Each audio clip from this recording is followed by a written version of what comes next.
Emmanuel Macron et les organismes HLM sont en conflit ouvert. Et pour cause, la pilule de la loi de finances est dure à avaler. Pour 2018 est prévue une baisse générale des APL de 1,7 milliard d'euros, uniquement concentrée sur les 2,2 millions des ménages du parc social qui l'aperçoivent. Et pour que ces locataires ne subissent aucune perte, le gouvernement a décidé, manu militari, de contraindre les bailleurs sociaux à compenser en intégralité cette baisse par une réduction équivalente du loyer. C'est en moyenne une ponction de 8% environ de leurs revenus.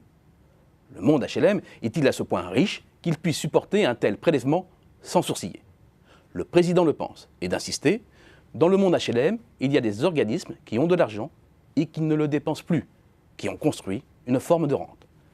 C'est en fait un vieux serpent de mer et l'allusion au dodu dormant est explicite. Et de pointer certains organismes HLM qui, grâce à leur patrimoine déjà amorti, produisent de l'argent sans le réinvestir dans des programmes de construction ou de réhabilitation.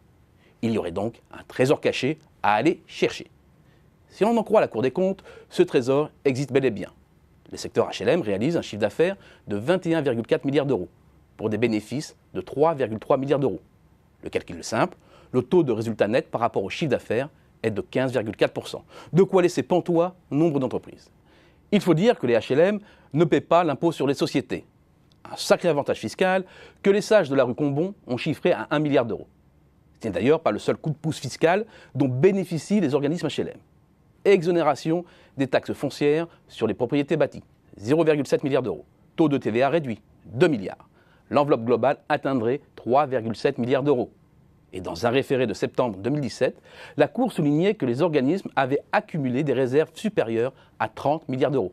En fait, la différence entre leurs fonds propres, 161 milliards, et leurs encours d'emprunt, 128. Ce dernier chiffre est plus discutable, car la Cour des comptes met dans les 161 milliards le capital social de certaines sociétés HLM, notamment la valeur de leurs immeubles. À défaut de vendre massivement le parc social, les organismes HLM ne disposent donc pas de cette somme. Autre chiffre mis en avant, moins discutable, la trésorerie, 8 milliards d'euros. 8 milliards de trésorerie, un résultat net proche de 3,3 milliards d'euros. À défaut d'être riche, le secteur HLM se porte bien dans son ensemble. Et c'est bien pourquoi le gouvernement le met au régime sec. Mais le fond du problème n'est pas là. La méthode est brutale, le chemin choisi douteux.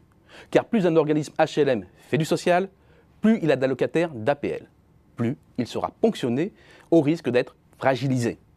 Si l'objectif était d'améliorer le fonctionnement du secteur HLM, c'est-à-dire de faire mieux avec les mêmes moyens, d'autres voies étaient possibles, comme renforcer la mutualisation des fonds entre organismes riches et moins riches. En 2018, ce sont 350 millions d'euros qui seront mutualisés et redistribués à ceux qui investissent, en d'autres termes, qui construisent. Ce n'est pas assez. Mais ce n'est pas l'objectif. Le seul et unique objectif poursuivi par le gouvernement est de faire des économies pour entrer dans les clous bruxellois. C'est une vision courte de la politique du logement.